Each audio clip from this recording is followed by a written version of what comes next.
Oi, pessoal, vamos lá então. Começar a nossa semana, nossa terceira semana de aula digital, né? Ensino remoto à distância. E nós vamos fazer nessa semana então uma revisão das unidades 3 e 4. Provavelmente na próxima semana vocês vão estar recebendo um kit de provas. Então, devido a essas circunstâncias, eu fiz essa opção de estar fazendo uma breve revisão com vocês. Vocês estão vendo aí que eu estou compartilhando uma tela com vocês, onde tem uma parte livro e a outra parte é um resumo, uns tópicos das ideias principais, como se eu estivesse fazendo essas anotações na lousa para vocês, né? Agora a gente vai estar fazendo dessa forma, tá? Então, vocês deixem o caderno já preparado, deixem o caderno aberto. Quem quiser ir anotando durante a minha explicação, pode, tá?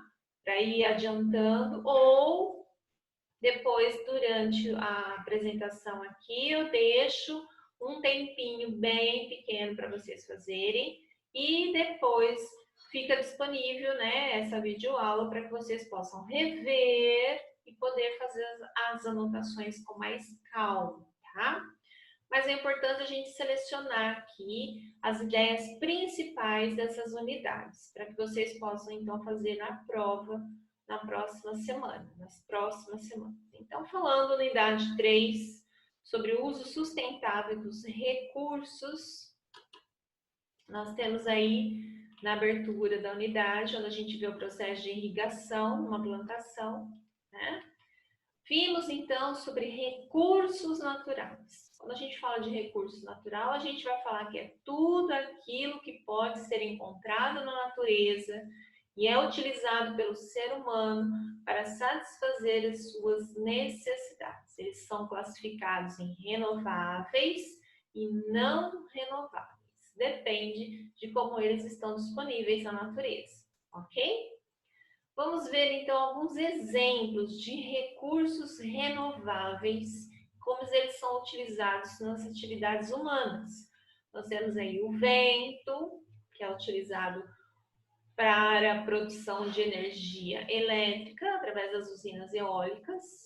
Nós temos as plantações, a plantação, por exemplo, de cana-de-açúcar, muito utilizada na nossa região, né? É uma fonte de combustível hoje para os automóveis, né? Temos a energia solar, como a gente viu o exemplo aqui das placas de aquecedores solares, que é uma forma alternativa de produção de energia elétrica, uma energia limpa essa. Os animais, que muitos fazem a utilização dele na alimentação, e a água, né, como sendo um dos recursos mais importantes para a vida no planeta, né? Serve para cozinhar, serve para fazer higiene pessoal, para beber, para irrigar as plantações, para gerar energia elétrica e até para o lazer, certo? Vamos ver então os recursos não renováveis. São aqueles que se esgotaram no futuro e caso não sejam utilizados, se esgotarão no futuro e caso eles não sejam utilizados de forma contínua, né? Isso vai ser irreversível, né? Então eles têm um tempo aí de vida, né? Falamos então sobre exemplo dos recursos naturais não renováveis. Uma vez extraídos, não vai ter mais como a gente plantar, né? Não vai ter como a gente gerar novamente esse recurso. Petróleo, material muito utilizado hoje na fabricação de vários produtos, dentre eles um dos mais utilizados hoje que é o plástico, né? Combustível também, como gasolina, diesel, gás natural, usado como combustível também, e em alguns lugares para a produção de energia elétrica. Nós temos o solo, que é indispensável também para nós, é um recurso essencial à vida no planeta, visto que ele é um reservatório de água, de nutrientes, né, e onde a gente também pode fazer a prática da agricultura, né, que permite que a gente possa plantar o nosso alimento.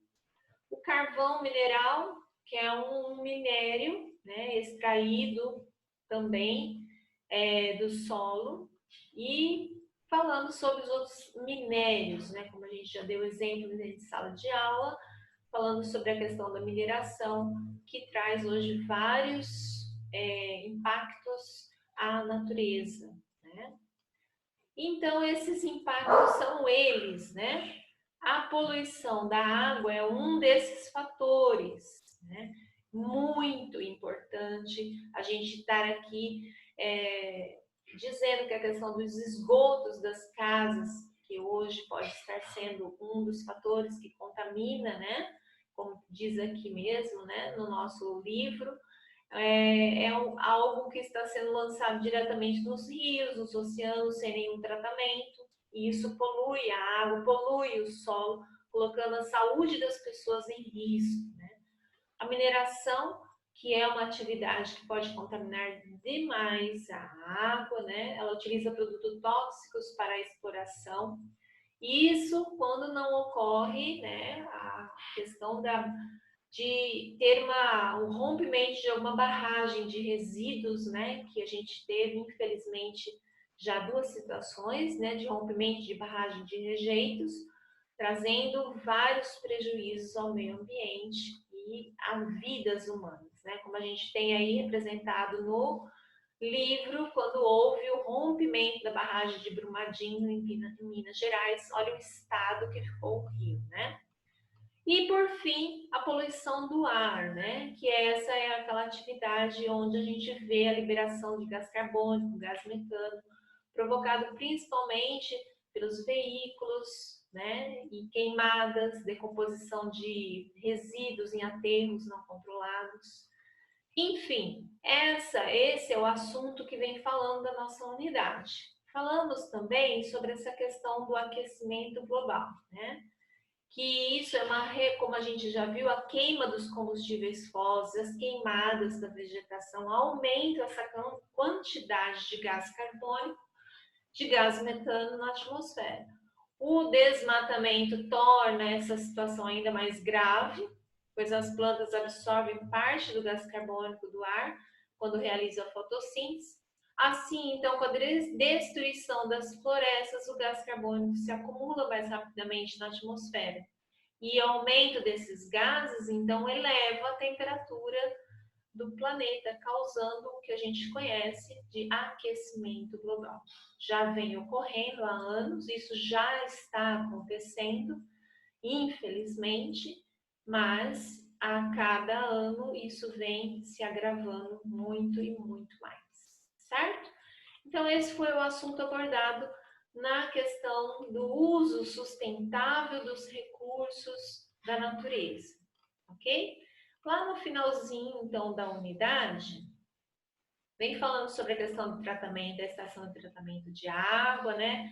A questão da estação de tratamento de esgoto, que é muito importante. A nossa cidade tem a estação de tratamento de água, que é o SEMAI, e a estação de tratamento de esgoto também, ok?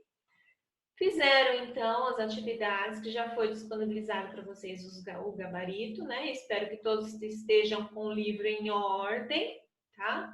E finalizando, então, no que eu aprendi, vem falando, então, sobre essas questões, tá? Dos recursos naturais, que eles podem ser renováveis e não renováveis, sobre a questão do aumento, né, da poluição, como consequência da degradação do solo, e todos esses fatores que nós acabamos de citar.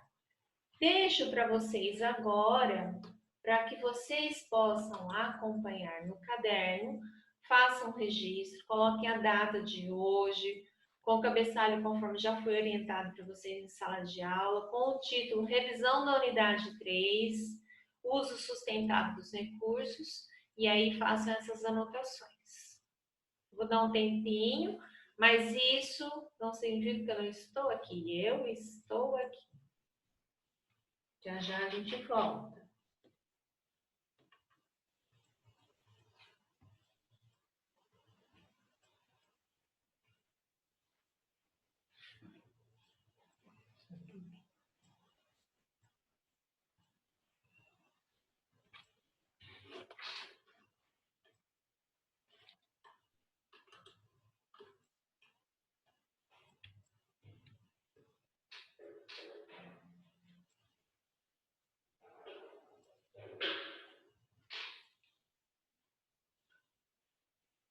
Bom, vou continuar então com vocês. Agora a gente vai dar entrada na unidade 4. Quem não conseguiu acompanhar, depois acompanha lá a videoaula. Vamos entrar na unidade 4, falando sobre a observação, observando astros luminosos. Aqui do lado já vai ficar disponível as anotações para quem quiser ir fazendo, tá? Então, na unidade 4, nós vimos então, quando a gente observa o céu, a gente vai ver dois astros lá presentes, né? A gente vê o Sol, a Lua, o Sol durante o dia, a Lua durante a noite. Vimos então que tem vários objetos, a observação do céu é algo que os seres humanos já fazem desde a pré-história, quando eles observavam os astros, seus movimentos. A gente tem até a imagem de como isso foi registrado através da pintura rupestre, né? Então, a única maneira de se perceber a passagem do tempo era observando o sol, afinal de contas, não se tinha relógio, né? A gente vê a representação aí na página 105 do relógio do sol, faz parte hoje de um museu. O astrolábio, utilizado muito pelos navegantes, né? Os grandes navegadores na época da expansão marítima, a gente vê que era o único instrumento disponível para eles. A luneta, o telescópio, que são esses os instrumentos utilizados para a observação desses astros.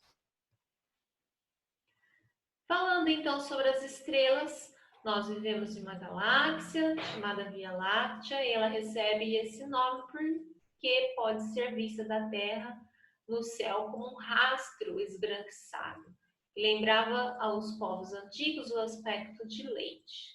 Por isso, então, levou-se esse nome, né? Dentro da Via Láctea, a Terra encontra-se no Sistema Solar, que é o conjunto de corpos celestes, formado por uma estrela central, que é o Sol.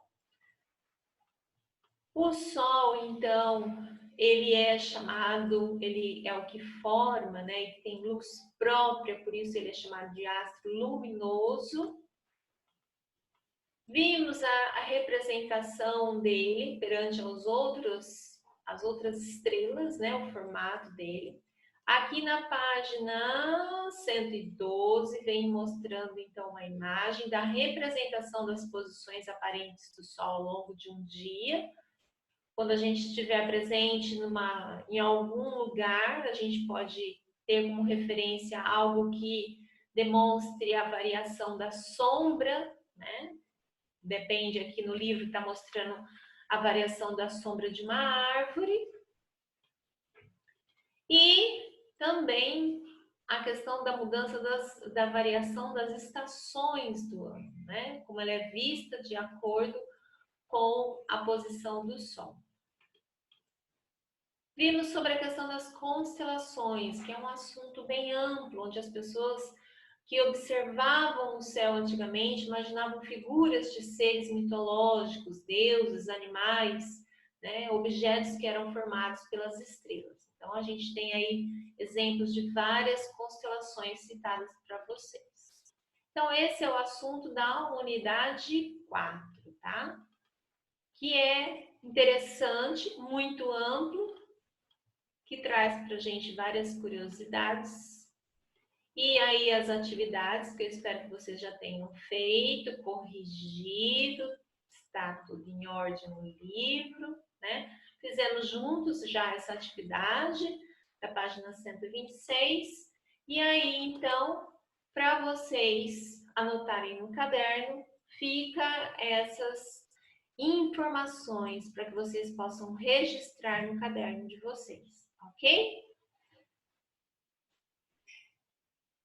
Quem não conseguiu terminar, depois acompanha. Beijo. Tchau, pessoal.